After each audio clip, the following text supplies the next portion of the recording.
esclarecer, ojalá de muy buena manera lo que pasó ahí, para que no sigamos dudando. Nuestros invitados ya están listos. Yo se los presentaba. Víctor Hugo, un amigo, Víctor Hugo Robles, periodista, activista de la diversidad sexual, conocido como el Che de los gays, y Marco Ruiz, uno de los fundadores del movimiento de liberación homosexual en Chile también, y hoy también miembro del Observatorio de Políticas Públicas en VIH, SIDA y Derechos Humanos de la Fundación Sabia. Bienvenidos ambos a La Voz de los que Sobran. Buenos días. Buenos días. Bienvenido. Hola. Hola, buenos días. Hola, buenos días, muchas gracias. Saludos acá del Cortijo de la calle Catalina de los Ríos, la única calle que lleva el nombre de la Quintrala en Chile, oye. Un saludo. No te podía quedar mejor. No me podía quedar mejor, claro. Por ver. Oye, una alegría primero, Alejandra, que vuelvas al programa, te extrañamos y sentimos contigo también lo del COVID, que ahora está bastante más normalizado, pero al principio, como decías tú, había mucho estigma, discriminación y silencio. De hecho, yo tuve cercanos, muy cercanos, familiares, que no hallaban cómo ocultar de algún modo el diagnóstico para que no se enteraran vecinos, porque no se sabe cómo van a reaccionar. Entonces, efectivamente, esta epidemia, esta pandemia del COVID nos recuerda también el estigma y la discriminación en una dimensión mucho más dramática de lo que ha sido el VIH-Sida hasta el día de hoy. Así que bienvenida. Absolutamente. Muchas gracias, Víctor Hugo. Muy cierto y muy real. Incluso a mí me llamó gente que estaba con COVID y que tenía mucho temor de contarlo en su entorno, sobre todo, como tú dices, por los vecinos, porque no vayan a creer que, no sé, que tú eres capaz de hacer que llegue hasta su hogar el virus, cosas que han dicho hasta el cansancio de que no suceden, pero que la gente tiene mucho miedo, o que tú salgas, por ejemplo, a pasear a tu perro, aunque sea en la madrugada, para estar sola, ¿no es cierto? Cosas como por el estilo. Mucha gente, hubo un par de personas que me llamaron y me comentaron, y por eso también es que yo doy ese testimonio, porque me atreví a decirlo y fíjate que yo solo recibí buena onda de vuelta, eso sí, no puedo decir lo contrario. Oye, a propósito de estigmas, pues estábamos hablando de... Saludos también a Mauricio y a Daniel, y a Marco, gracias. Por supuesto, mi querido amigo Marco. Sí, pues... Entonces, ustedes tuvieron que presentar un recurso de protección en contra del MinSal por la vulneración del derecho de confidencialidad. Expliquemos a qué nos referimos con esto. Parto por Marco, ya que Víctor Hugo ya tomó la palabra. A ver, yo no puse el recurso, aquí fue mi compañero ahí, colega. Entonces partimos con Víctor Hugo. Sí, que lo explique Víctor Hugo entonces. Bueno, me han preguntado por los recursos, el abogado Stigmo sabe muy bien, pero los recursos no son colectivos, como lo establece el ordenamiento jurídico, son las personas individuales, naturales, las que, viéndose afectadas en sus derechos constitucionales, que pueden recurrir a la Corte de Protección. ¿Qué es lo que hice yo? De hecho, ahora hay una nota que publicamos en La Voz de los que Sobran, que fue el primer medio que acogió nuestro grito, nuestra voz de los que sobran, sobre esta vulneración que está todavía cometiendo el Ministerio de Salud. Entonces, en este artículo, que lo pueden leer en la sección Comunidades, explico la cronología de los hechos, le hago un pequeño resumen. Hace una semana supimos de un protocolo, la verdad es que no es protocolo, sino que son observaciones, son sugerencias, pero pueden leerse como instructivo o protocolo, de cómo va a ser aplicada la vacuna contra el COVID-19 a las personas que vivimos con VIH. Entonces, bienvenido, por supuesto, estamos muy contentos de que se acuerden de que existimos, de que vivimos y luchamos. Sin embargo, este protocolo establecía un requisito para acudir a los centros vacunatorios, que era el portar un documento, un papel pedido en el hospital que dijera que somos paciente y paciente, digo yo, de la patología GES-18, que hace referencia directa al VIH-Sida. Todo el personal de salud sabe que GES-18 es VIH-Sida. Entonces comenzamos nosotros a exigir que se eliminara ese requisito por varias razones. Primero, porque los centros de VIH no todos están funcionando, hay lugares donde están en cuarentena, no hay suficiente personal de salud, hacerse los exámenes, buscar ese certificado, implica una burocracia que no es menor. Y lo que es mucho más grave es que concurrir con ese papel a un lugar que tú no conoces, con un tercero que tampoco te conoce, te expone a que esa persona sepa que tú eres una persona viviendo con VIH e incluso que lo comente, que lo diga, que lo divulgue, como ha ocurrido en otras veces, y se vulnere tu diagnóstico de VIH en personas que no tienen por qué saber que tú vives con VIH. Porque aquí lo importante es poner la vacuna, no certificar de que tú eres una persona enferma o eres una persona viviendo con VIH. Entonces hicimos todas las consultas, protestamos, denunciamos a través de los medios de comunicación, la jefa de programa reconoció que era un error poner GES 18, lo cambiaron, digamos, hicieron... Lo perdimos a Víctor Hugo. Perdimos a Víctor Hugo, pero vamos con Marco, que ahonda un poquito en eso, ¿no? Una pequeña, por lo que hemos consultado con estos términos,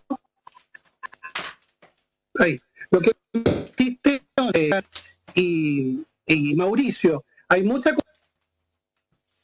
confusión, no saben qué documento pedir, no saben si pedir un documento, entonces lo que nosotros estamos diciendo es que no se puede pedir ningún documento para que no acredite, la persona no se exponga a visibilizar su condición de VIH, porque aquí lo que importa es que te pongan la vacuna, eso es lo que importa. Entonces, tirando por Santiago, señalando estos puntos de protocolo se hizo sin la participación de la comunidad, y la primera de la Corte tramitó este recurso y estamos esperando una respuesta formal y detallada del ministro de Salud, que ayer dijo en Canal 13 que no tenía idea de esta acción legal, que no tenía idea de lo que estaba pasando, que no había sido informado, que tampoco le habían dicho que le iban a preguntar esto en la entrevista, lo que es muy, muy grave, porque el ministro está mintiendo. Ahí se nos volvió a quedar pegado Víctor Hugo, te vamos a llamar por teléfono. Dale nomás, Mauricio. Sí, quisiera preguntarle a Marco sobre algo que ya deslizó Víctor Hugo, que tiene que ver con la dificultad que han tenido en época de pandemia para poder seguir con su tratamiento. ¿Por qué no nos cuentas también de esa otra realidad? Bueno, Víctor ya explicaba, digamos, las complicancias que tienen los centros de atención a personas viviendo con VIH. Digamos, una vez que aparece el virus, digamos, se suspenden todos los controles. Y el tema de la entrega de los medicamentos se siguieron entregando, digamos, con ciertos resguardos en algunos centros de atención.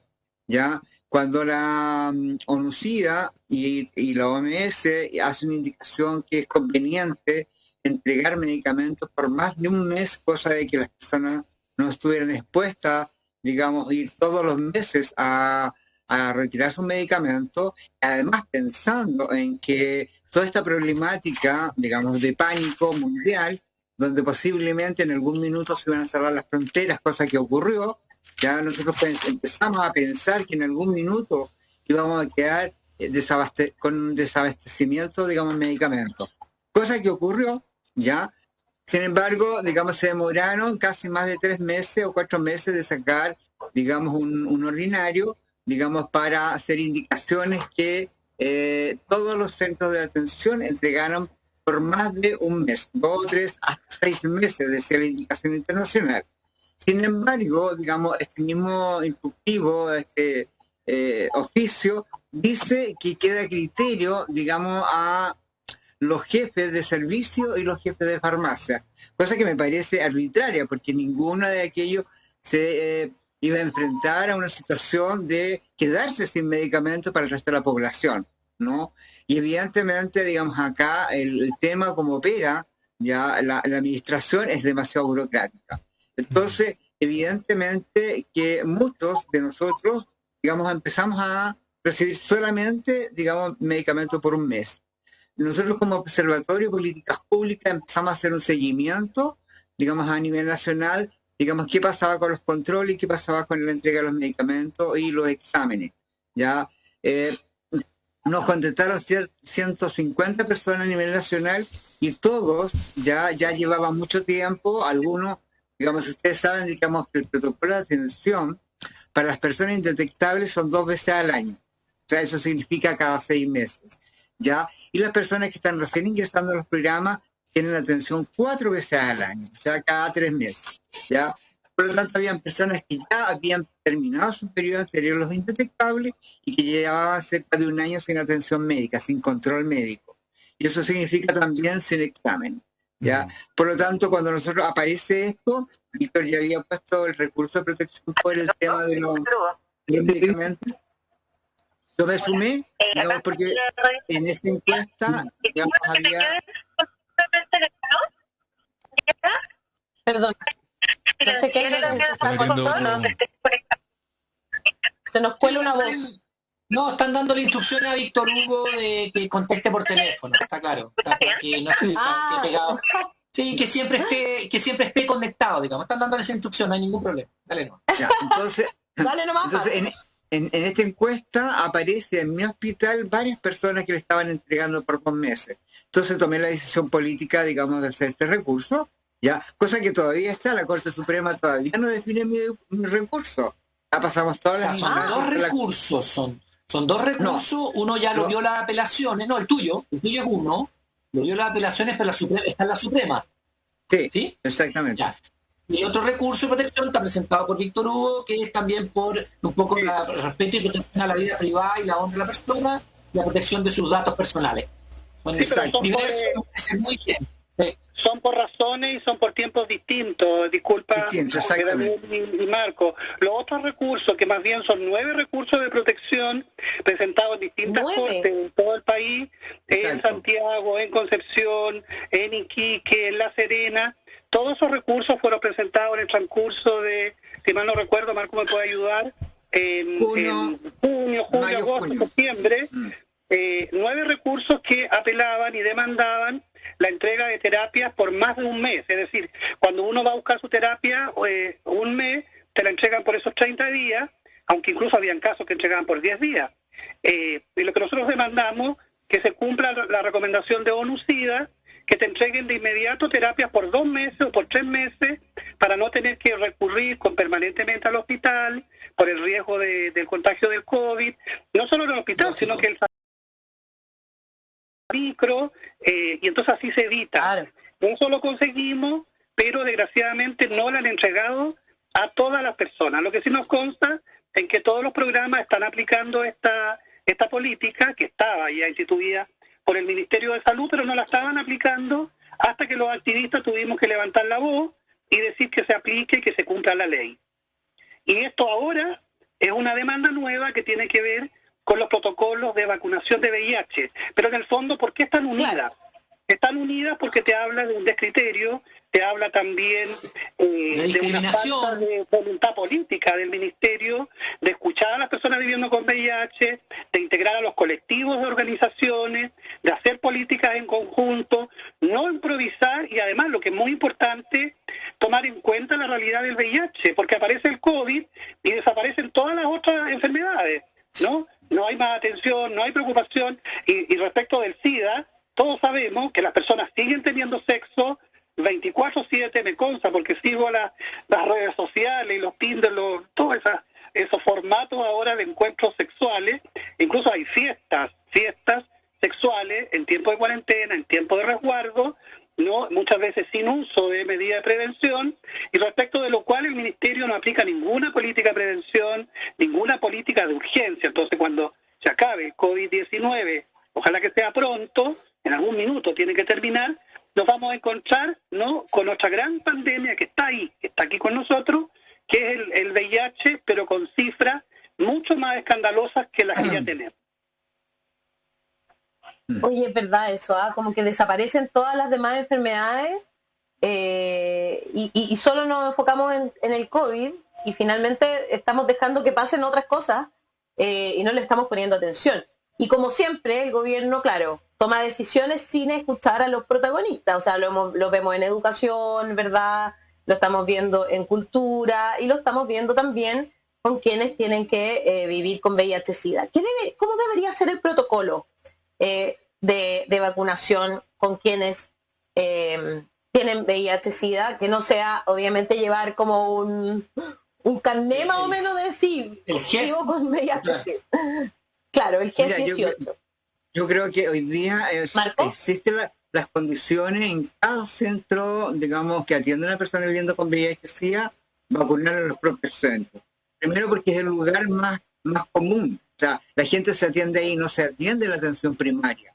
Ya, de hecho, el año 2018-2017, nosotros peleamos con el ministerio porque pretendían bajar esta atención a la atención primaria. Muchas de las personas, digamos, que hoy día se atienden en los centros de atención de los hospitales, ya se atienden en hospitales lejanos de su comuna.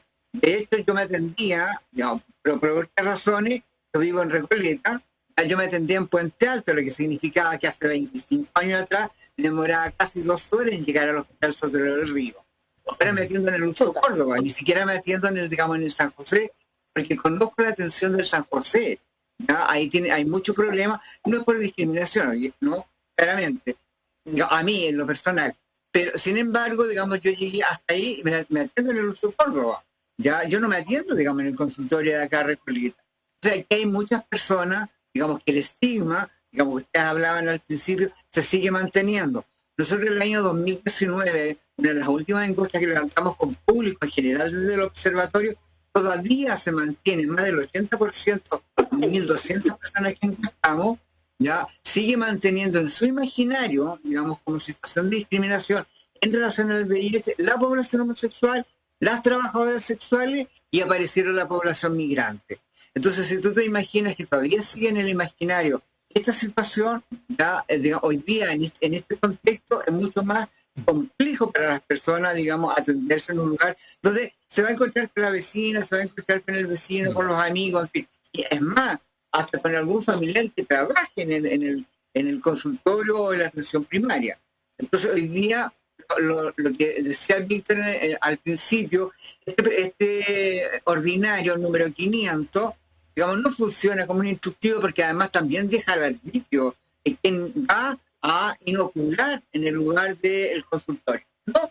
Y aquí sabemos perfectamente de que las cosas no bajan de una manera verticalista y quienes aplican o quienes están in situ trabajando haciendo la vacunación van a aplicar su propio criterio.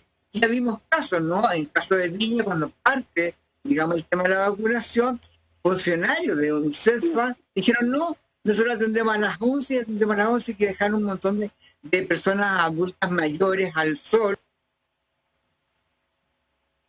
y sin una atención adecuada y con los tiempos que se estaba requiriendo, ¿no? Y ahí tuvieron que arreglar y los llevaron a alguna gente a una iglesia cerca de una parroquia donde estaba el CESFA. Entonces hoy día eso es lo que nos preocupa, ya con Víctor y con otras personas, digamos, que estamos en este tema, ya en que el ordinario debe cambiar, debe modificarse, debe aparecer un ordinario 501 haciendo claramente indicaciones. Mira, el año pasado, en noviembre, recién aparece un protocolo por parte de la Ceremi. Después de casi 8 meses de pandemia, viene a salir un protocolo general, digamos, con algunas indicaciones generales, ¿ya? Cómo se debe actuar o cómo deben actuar los centros que atienden a personas viviendo con VIH. Entonces, deberían, claro, ir al mismo centro.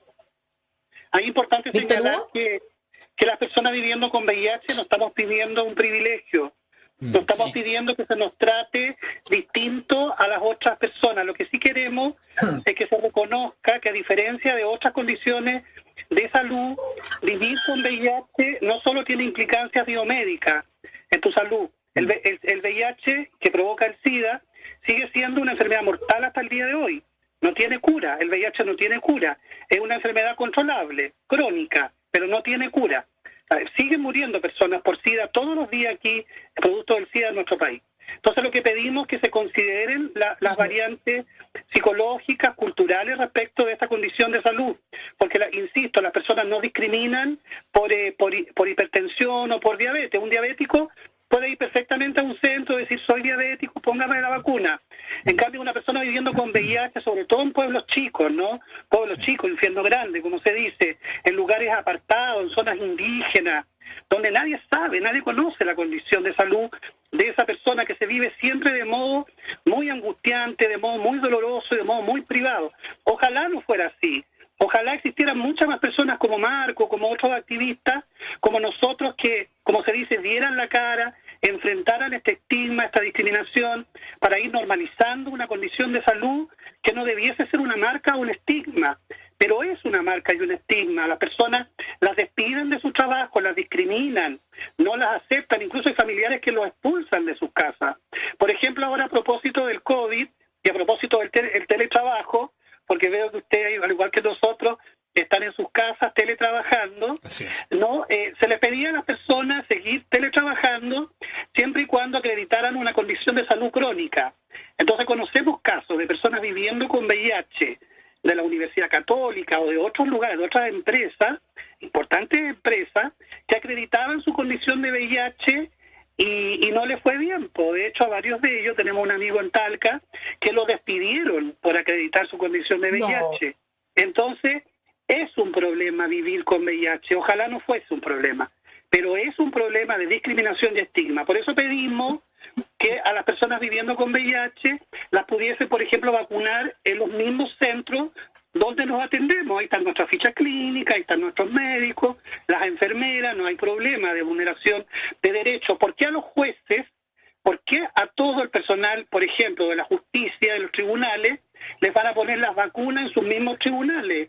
¿Por qué a la Fuerza Aérea les fueron a poner las vacunas a su centro donde ellos trabajan?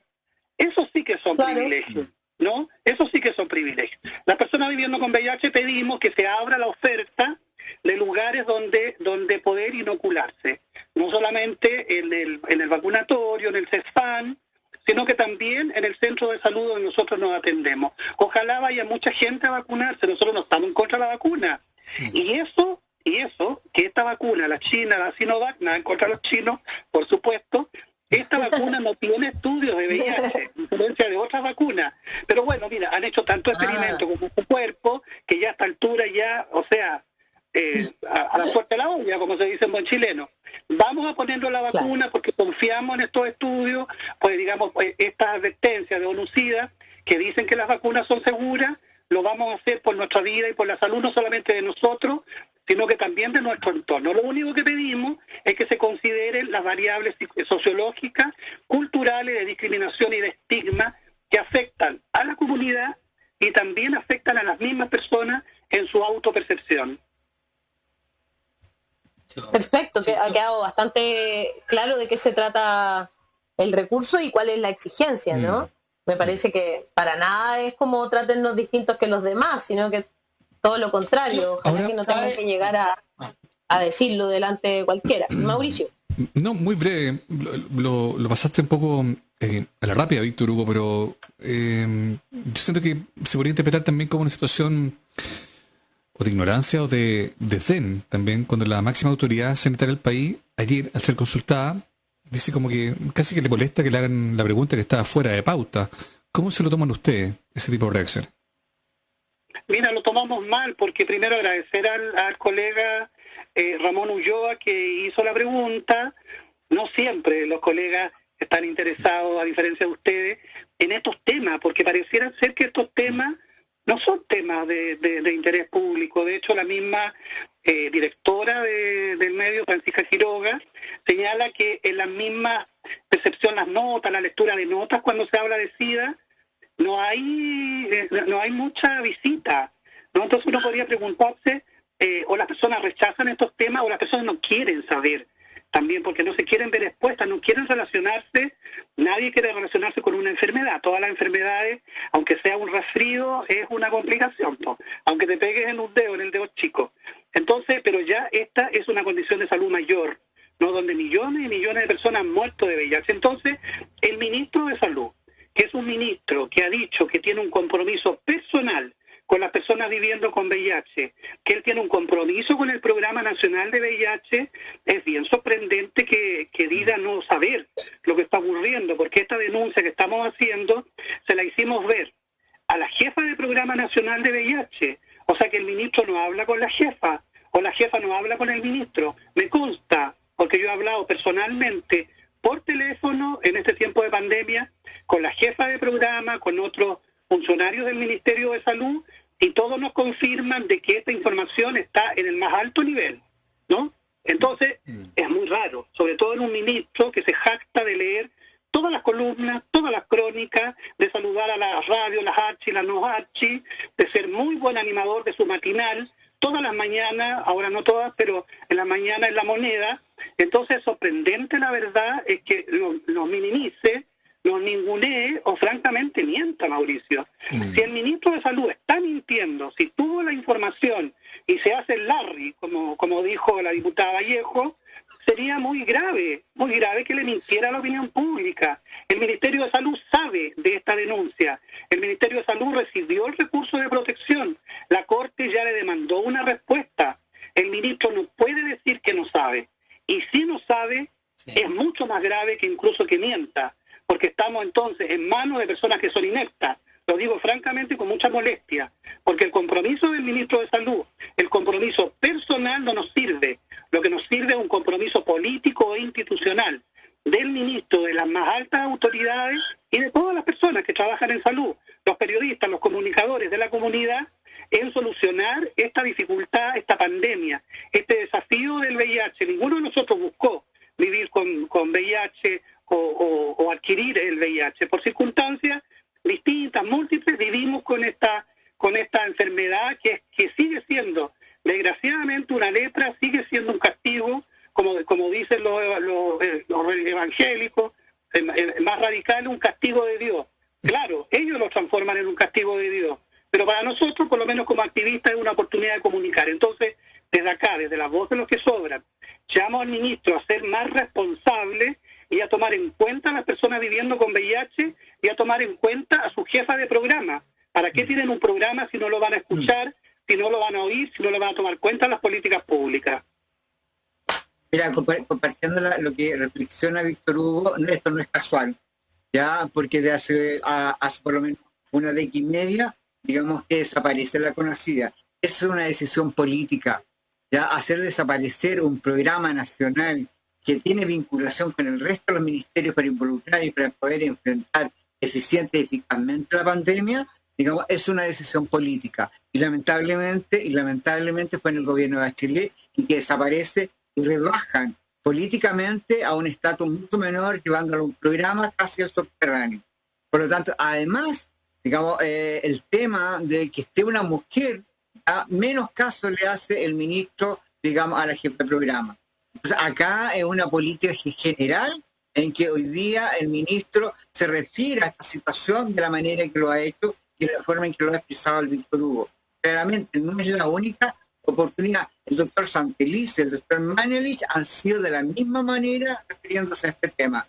Entonces, acá hay un problema político, ya, porque además a ninguno de hoy día, ni a los postulantes constituyentes, ni a concejal, ni a alcaldes, ni a gobernadores, le interesa el tema, ¿ya? O sea, aquí hay un problema político, ¿ya?, donde claramente no tienen herramientas claras para poder enfrentar una epidemia. No nos olvidemos que el 2018 Chile ya eleva sus tasas de personas viviendo con notificaciones más altas en América Latina. Después de 30 años de pandemia en Chile, esto no puede ser, ¿ya? Entonces hoy día una política de medicamentos, una política de respuesta frente al COVID y frente a otras situaciones es grave.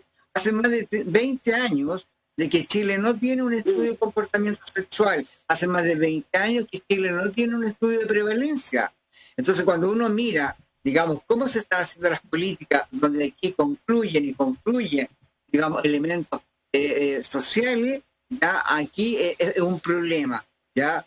Para mí, digamos que yo llevo 10 años haciendo investigación comunitaria, donde hemos trabajado con las poblaciones que están definidas como poblaciones clave, digamos, en la epidemia. Ya tampoco hay una política clara, digamos, dirigida y específicamente hacia ella.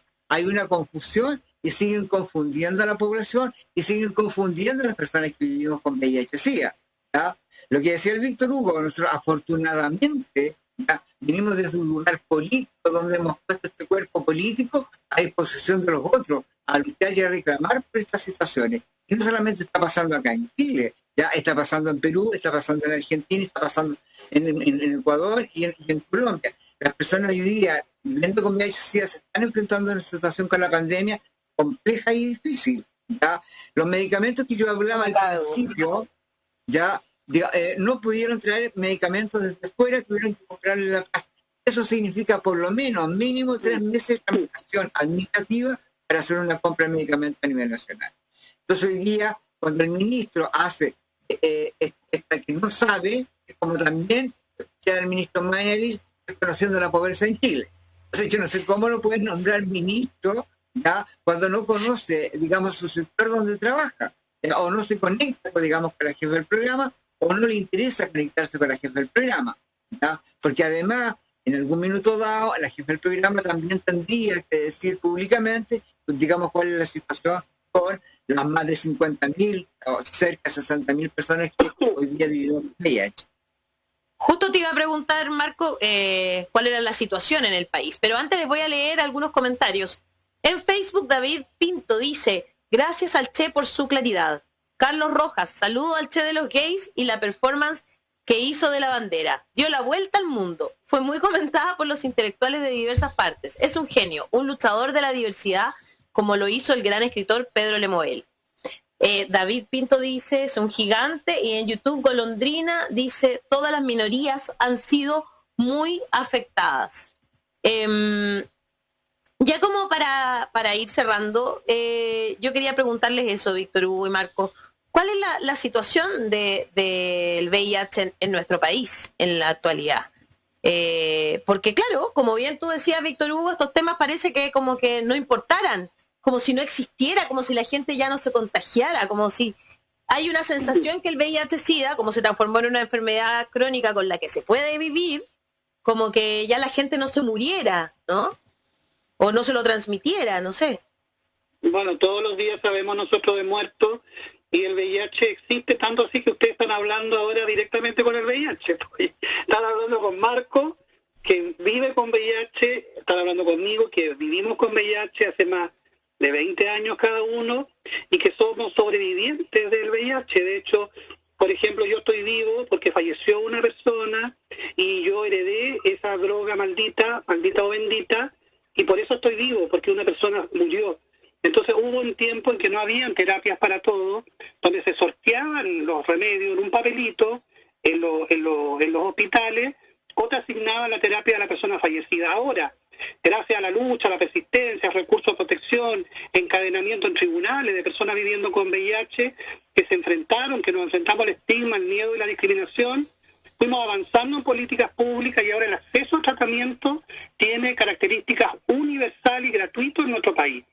Y además tenemos una ley, en la ley 19.779, que es la ley de SIDA, que no todos los países tienen una ley que protege específicamente estos derechos y determina los deberes y los derechos de las personas viviendo con VIH. Marco lo puede explicar mucho más bien las cifras, pero el mismo documento, el protocolo, señala las indicaciones, las estimaciones de ONU-SIDA, que habla de 70.000 personas viviendo con VIH. Por supuesto, son muchísimas más, porque estas, digamos, son cifras que están bastante subestimadas. El punto clave es que de las personas que han sido diagnosticadas, que saben que viven con VIH, no están en tratamiento, ¿no? Cuando ahora la ley dice personas diagnosticadas, que no sabe, debe ser tratada. Entonces, ¿por qué no están en tratamiento?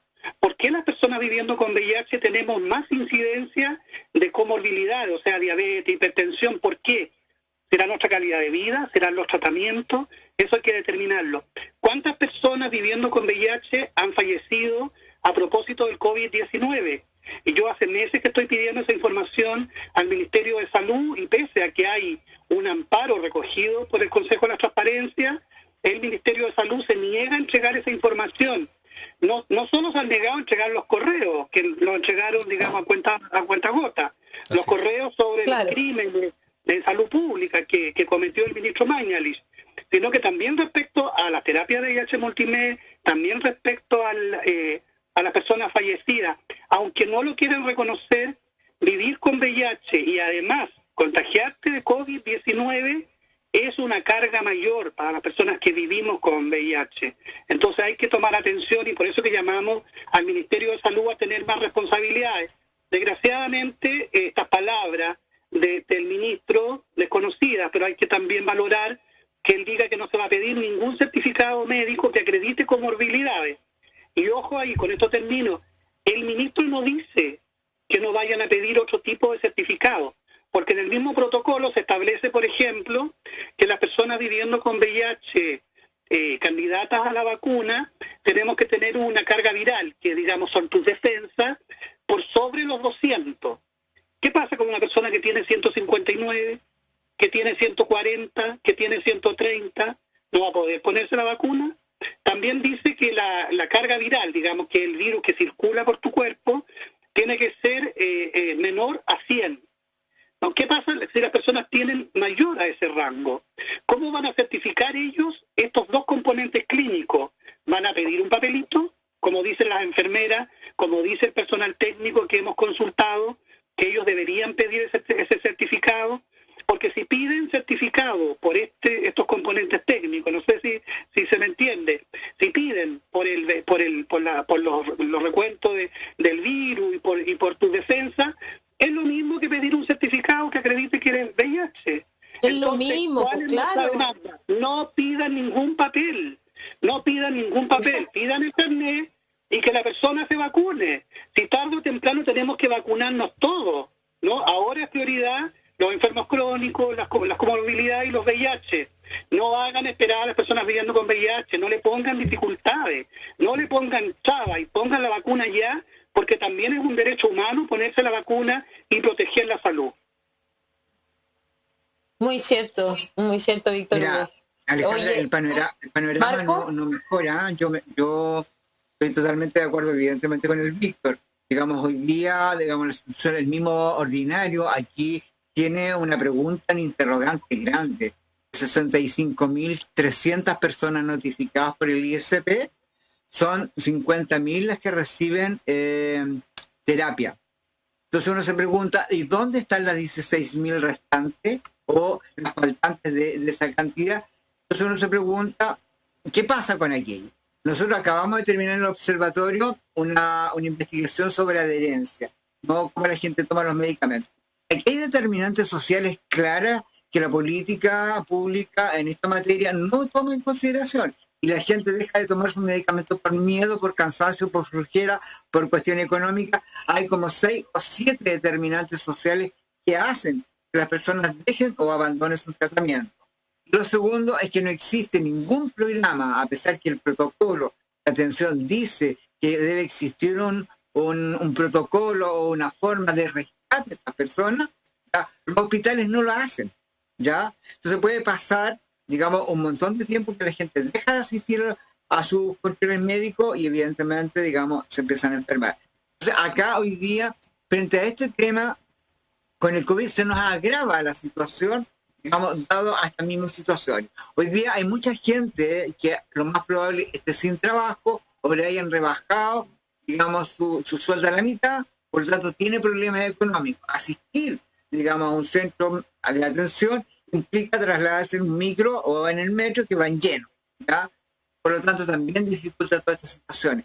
Entonces hoy día claramente el ministerio, especialmente el programa, digamos, no tiene estas consideraciones. Ya yo le decía, si tú no tenías un estudio de comportamiento sexual, no sabe, digamos, son casi 2 generaciones las que, digamos, no saben cómo hoy día están teniendo sexo, ¿ya? Y cuáles son sus medidas preventivas, qué está haciendo para evitar, ¿ya? Entonces aquí lo que se está haciendo ya es invertir en medicamentos de una cifra estratosférica en medicamentos, ¿ya? Porque es más fácil empezar a medicar a las personas que entrar en un programa mucho más de fondo para poder mirar cuáles son los cambios y los cambios comportamentales de las personas para poder evitar, digamos, adquirir VIH y hoy día, digamos, contagiarse. O sea, un año, 2020, y no tuvimos campaña de VIH, ¿ya?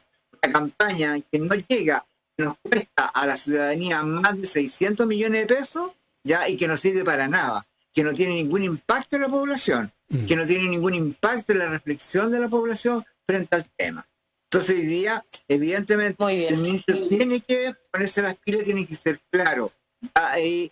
Yo voy a decir como el Víctor Hugo, aquí el protocolo debe de cambiarse, debe decir claramente qué es lo que se requiere y qué es lo que no se requiere para la vacunación contra el COVID.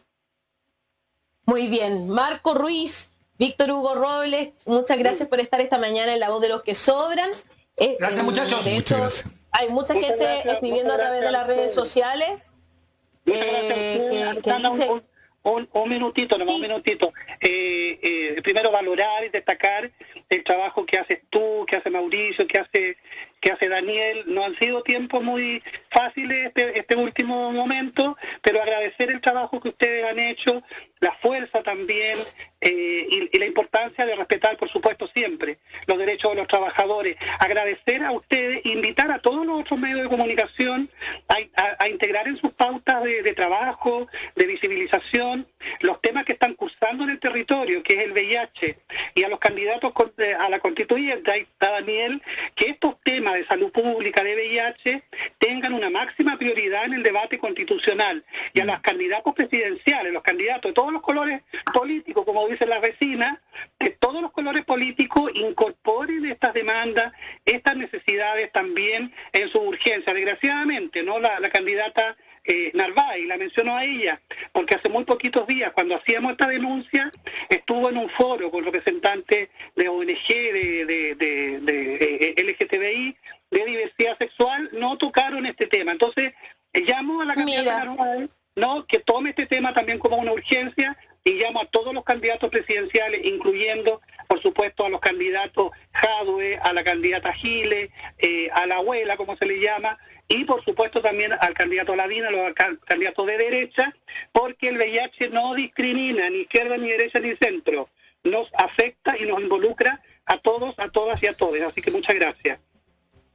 Gracias, Víctor Hugo, Gracias. con esa conclusión. Efectivamente, así es. Nos escribieron desde la ONG TIES y para recordarnos lo importante de la educación sexual integral para nuestro país, y tiene cifras para que lo vean a través de nuestras redes sociales, de VIH, SIDA, ITS, aumento de la violencia de género, la edad de iniciación sexual, las redes sociales y el embarazo adolescente, y cómo han sido estos últimos años. Muchas gracias, Víctor Hugo, Marco, por estar esta mañana en La Voz de los que Sobran. Gracias por la invitación. Nosotros comenzamos a terminar el programa ya, por supuesto.